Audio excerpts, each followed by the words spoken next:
कुठे जाऊ रे? काय नाही गावात चाललो होतो उत्पन्नाचा दाखला काढायला. आता सरकार एवढ्या छान छान योजना काढतंय, म्हटलं कागदपत्र काढून घेऊ. वा, मस्त आहे. का हो? तुम्हाला नाही का एखादी अशी योजना? योजना अहो किती योजना आल्या आणि किती योजना गेल्या. मी आणि माझ्यासारखा शेतकरी जिथे होता तिथंच आहे, का आई बदल नाही. का बरं असं? तुम्ही बघा ना, सरकारला बहीण लाडकी झाली, सरकारला भाऊ पण लाडका झाला, सरकारला सगळे लाडके, पण सरकारला शेतकरी मात्र सावत्र झालाय. शेतकऱ्याला सावत्र सारखी वागणूक देऊ राहिली. म्हणजे नेमकं काय म्हणायचं?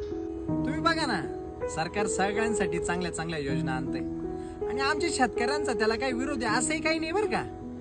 आमची माफक इच्छा आहे हो की आमच्या शेतमालाला चांगला भाव मिळावा.